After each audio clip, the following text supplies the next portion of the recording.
जय हिंद प्यारे दोस्त, विजन ऑफ मैथ क्लासेस में आप सभी का स्वागत है। जहां पर ये क्लास रेशियो और प्रोपोर्शन का आपका जो है सेकेंड लास्ट क्लास होने वाला है, क्योंकि अब इसमें ज्यादा चीजें जानने की जरूरत नहीं है, हमारी सारी लगभग खत्म है। और ये क्लास पर्पस है पेन छोड़ो दिमाग लगाओ कंसेप्ट की बेस में, तो उसी बेस पर हम आपको जो है करवाएंगे। आपके लिए उसके कंसेप्ट क्लियर होने जरूरी है। चलते हैं आगे। एक महिला के व्यय और बचत का अनुपात 4 और 1 के अनुपात में है। यदि उसकी आय में 20% की वृद्धि किया गया और उसके व्यय में 10% की वृद्धि की गई, तो उसकी बचत में कितना प्रतिशत परिवर्तन हुआ। तो अगर ध्यान दीजिए कि 4 और 1 है, यानी कि आय 5 रहा होगा, तो अगर हम उसको 500 बना देते, इसको 400 बना देते, इसको 100 बना देते। ये आपको समझाने के लिए बस लिख रहे हैं, ठीक है। तो 20% उसकी आय में इंक्रीज हुआ, यानी कि 6/5, तो ये हो गया 600। आय कितना हो गया आपका 600, और उसके व्यय जो है वो 4 है, वो 10 में परिवर्तित हो गया, यानी कि 440। तो ये 600 में से जो है आपका कितना हो गया 440, तो कितना बच गया आपका, तो 160 बच गया। यानी कि 60 की जो है वृद्धि 100 पर, यानी कि 60% का क्या हो गया वृद्धि। तो ये थोड़ा सा डेटा हमने बस आपको समझाने के लिए लिखा है, बाकी इसमें करने लायक या लिखने लायक कोई चीज था नहीं। चलिए आगे देखिए। ए और बी की आय का अनुपात 2 और 3 है, उनके व्यय का अनुपात 1 और 2 है।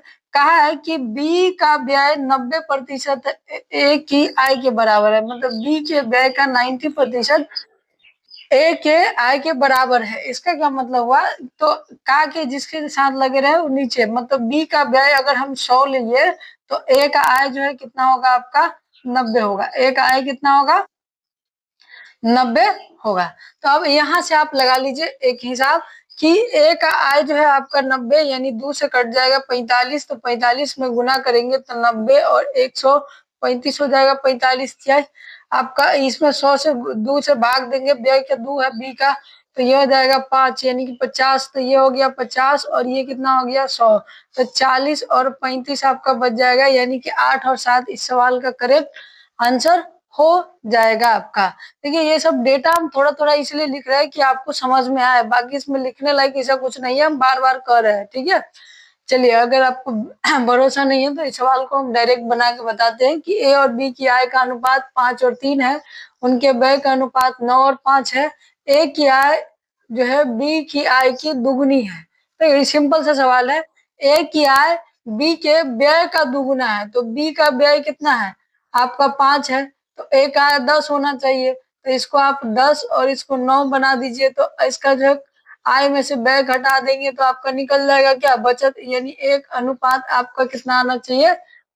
अब और क्या कहा, ए की आय बी के व्यय के दुगुना है, बी के व्यय की क्या है दुगुना है, तो एक अनुपात आपका एक आना चाहिए। 1 मिनट, हम सवाल लगता है गलती लिखे हैं, 1 मिनट रुक जाइए। सॉरी, सवाल गलत नहीं है, सवाल सही है, हम यहाँ पर ध्यान नहीं दिए। 2 से मल्टीप्लाई किए तो ये 6 होगा ना, तो 1:1 जो है इस सवाल का करेक्ट आंसर हो जाएगा। जब आय में से हम व्यय घटा देंगे तो हमारा बचत जो है आ जाएगा। सिंपल सा सवाल था। चलिए आगे। 2 व्यक्ति पी और क्यू की आय का अनुपात 5 और 6 है। यदि उनमें से प्रत्येक प्रति माह जो है 200 रुपए की बचत करता है, तो 3 और 4 हो जाता है। क्यों की आय ज्ञात करना है। हम आपको पहले भी बताए कि जब 0 का समस्या हो तो उसको खत्म कर दीजिए, उसको खत्म कर दीजिए। अब क्या बोला है, क्यों किया है, तो क्यों 6 रेशियो है, तो 6 से ये कटेगा नहीं आपका, 6 से ये कटेगा नहीं, 6 से ये कटेगा नहीं, 6 से ये कट गया आपका करेक्ट आंसर। बाकी इसको जो बनाना चाहे बना सकते हैं। 6 3 18 और आपका जो है कितना हो गया 6 3 18 और आपका जो है 5 20 2 और 200, यानी कि 1 का मान 100, 100 का मान 600। ठीक है, तो चलते हैं आगे अगले जो है सवाल की ओर आपके। चलिए मिलते हैं 4 और काफी बेहतरीन सवालों से। चलिए देखते हैं। ए की आय का बी की आय से अनुपात 4 और 3 है। ए का व्यय उसकी आय का 5/12 है और बी का व्यय उसकी आय का 7/15 है। नीचे वाला है, ऊपर वाला व्यय है, तो उनके व्यय के बीच का अंतर 4500 है। तो बी की आय ज्ञात कीजिए। बी का क्या ज्ञात करना है, आय। तो देखिए बी का आय जो है 15 यूनिट है। 15 मतलब कि 3 और 5 दोनों से कटना चाहिए, तो 5 से तो सब कट रहा है, 3 से देख लेते हैं एक बार। 6 2 8 और 5 13, यानी कि 1 बच जाएगा, 9 खत्म, 5 नहीं कटेगा। अब यहाँ पर जो है एक कम है तो ये भी नहीं कटेगा। यहाँ पर आप चेक कर लेते हैं कि 6 खत्म हो गया, 6 खत्म हो गया, 5 और 2 7, ये भी नहीं कटेगा। आपका 6 खत्म, 5 2 7 5 12, 3 से ये कट रहा है। यही सवाल का करेक्ट आंसर है आपका। चलिए आगे। एक व्यक्ति का व्यय और बचत का अनुपात इतना है, यदि उसकी बचत उसके आय का 1/5 बढ़ जाता है तो आय समान रहती है, मतलब आय में कोई परिवर्तन नहीं है, बस बचत इंक्रीज करना है। तो बचत इंक्रीज करेंगे तो व्यय घटाना पड़ेगा। तो बोला है कि व्यय और बचत का नया अनुपात क्या होगा। व्यय और बचत का क्या अनुपात पूछा है, नया। तो देखो ये तो आपका एक नहीं होगा, क्यों? क्योंकि व्यय हमको अब घटना है, बढ़ना नहीं है, तो ये नहीं होगा। तो जो पहले है, बाकी अब चल देख लेते हैं। तो ये अगर हम 400 और ये 300 मान ले तो 700, 700 का जो है 1/5 बढ़ाएंगे तो 140, यानी कि 300 जो हो जाएगा ये 440 हो जाएगा। और 700 में से 440 अगर हम घटा देंगे तो मेरा कितना हो जाएगा, तो 4 और 1 5 और 2 7, यानी कि 260। कितना हो गया, 260। और व्यय पहले था 400, यानी कि व्यय पहले था 400। तो आपसे क्या पूछा है कि उसके बचत और व्यय का नया अनुपात क्या हो जाता है। तो 0 से 0 खत्म हो गया आपका, 13 और 22। तो 13 और 22 इस सवाल का करेक्ट आंसर ये हो जाएगा। चलिए आगे आते हैं काफी खतरनाक सवाल के लिए, कि जितेंद्र और नरेंद्र की आय का अनुपात 4 और 7 है, यदि उनके व्यय का अनुपात क्रमशः 5 और 6 हो। यदि जितेंद्र 2800 की आय में से 400 बचाता है तो नरेंद्र की आय ज्ञात की। तो हमको सिर्फ नरेंद्र से मतलब है, तो पूरा डेटा हम याद नहीं रखेंगे, बस नरेंद्र का याद रखें। जैसे आय की अनुपात ये है, आय ये है, तो 4 से ये कट गया 7 मरतबे, तो 700 आ गया, तो 7 से 4900 नरेंद्र हो गया। 400 घटा देंगे तो उसका क्या है आपका, 400 बचाता है, तो अगर 400 घटा देंगे तो व्यय आ जाएगा। तो 6 से 6 चक्के 24, तो 4 से यहाँ पर 20, 2000, यानी 49 और 2000।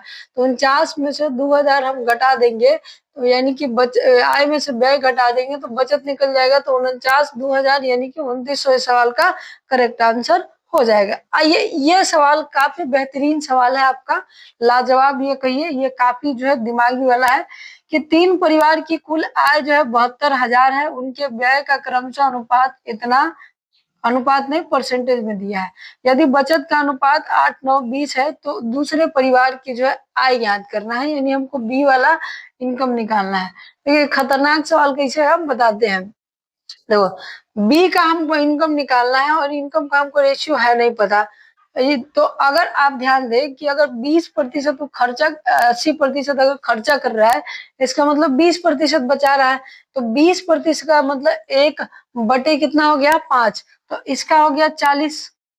ये आपका 15% बताएगा, यानी 3/20, तो इसका हो गया आपका 60। और ये आपका 25, यानी 1 बटे में कितना बचाएगा आपका 25 4, तो ये हो गया आपका 80। कितना हो गया आपका 80। तो अब ध्यान दीजिए आपको क्या बोला है, तो दूसरे परिवार की आय जो 60 से कट जाए, पहले 0 0 काट दीजिए, यानी कि 6 से जो कट जाए, 6 से एक ही ऑप्शन कटने वाला है, 24। तो वो इस सवाल का करेक्ट आंसर हो जाएगा। अगर इसको कोई बनाना चाहे तो इस तरीके से बना सकते हैं, 6 और 4 10 और 8 18, 18 से 72 कट जाएगा, 4 मरते हैं, 4 में 6 से गुना करेंगे तो 24 इस सवाल का करेक्ट उत्तर हो जाएगा। चलते हैं आगे अगले सवाल की ओर। तो आज का आखिरी सवाल देखते हैं, काफी बेहतरीन है। ए और बी के आय का अनुपात 1:2 है, व्यय 3 और 2 में है।